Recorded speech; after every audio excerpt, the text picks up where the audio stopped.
So Living Lands has been involved in the Baviaanskloof for quite some time, I think about 7 years now. And there's always been this need to have an alternative income source in order to change from what was an unsustainable farming practice to one that's more income lucrative and then also benefiting for the future. So 4 returns embarked on the endeavour in the Baviaans, and we just said we're going to find a feasible, profitable business case that will allow the farmer to change their ways. We started in the beginning with an initiation workshop, getting everybody together to just brainstorm ideas and sort of lay the foundations of working together. So a couple of ideas came out of other various enterprises or entrepreneurial businesses, but we kind of had to choose one and run with it and make an example out of it and produce action. And Lavandin stood out as one of the best.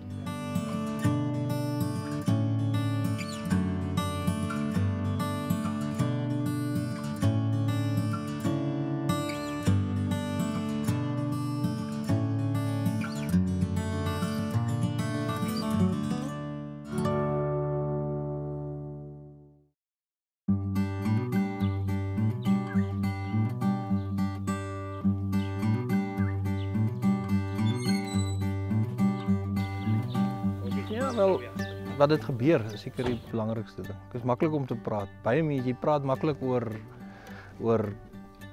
dit sal goed wees as ons dit kan doen. Ek weet talk is cheap. Ek meen dit kom weer verby nie, maar wat ons iemand gekry het of mense gekry het wat die projek ondersteun en die fondse gee om dit te kan doen. Dis eintlik amper 'n wonderwerk. Ja, om terug te kyk en te dink waar ons was 2 jaar terug en as iemand vir my gesê het ek gaan lavender plant, dan sou ek sekerlik gelag het, maar ons is hart en siel daarin, ja.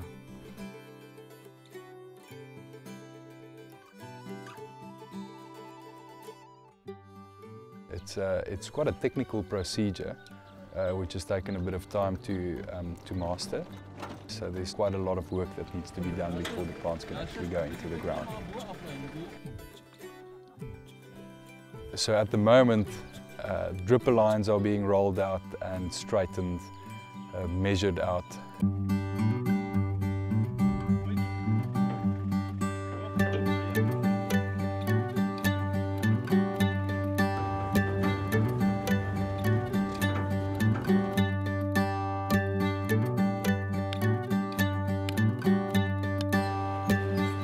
Is 'n bietjie als oor kop en 'n bietjie gejaag, maar saam met dit word dit nou gedoen.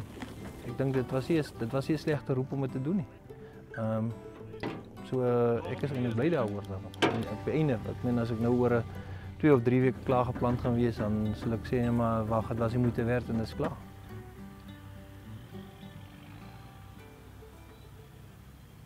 Willie's been through everything and he's planted already. So he was the pioneer, and he actually did pretty well. His first round, when he installed half of his irrigation, it went well, but it was very tricky, a lot to figure out, so everybody learned from him. The second half of his operation is close to perfect.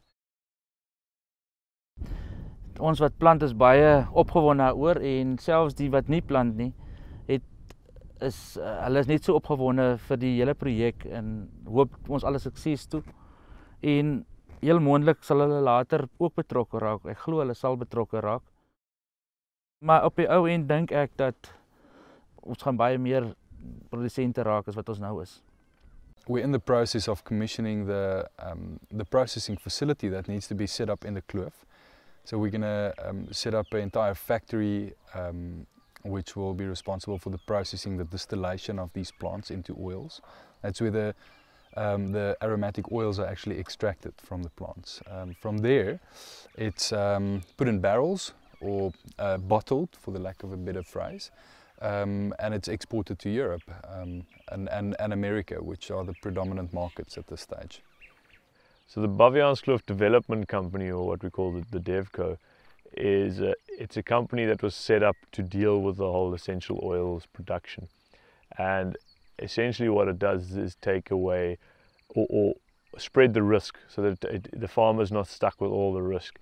So it spreads the risk from the farmer to the company and then of course to the investor itself.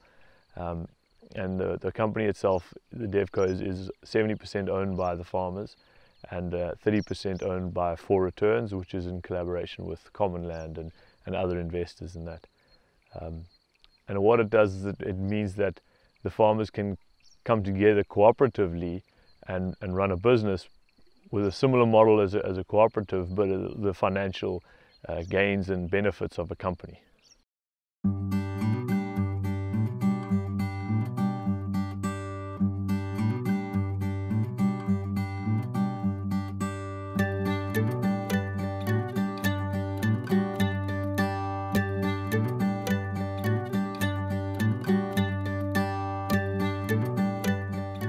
Ons kan die goed oes en ons kan dit plant en ons kan allerlei goede doen, maar jou bemarking is net so belangrik soos om dit van die grond af te kry. So ek meen, en daar het jy iemand nodig. Ek meen, deesdae moet jy so baie wees, oral te wees, moet als, jy het net die tyd om dit als te doen nie. En het vat als tyd en so as iemand dit vir jou kan doen waarvan jy ook aandeel het, dan is dit net te beter.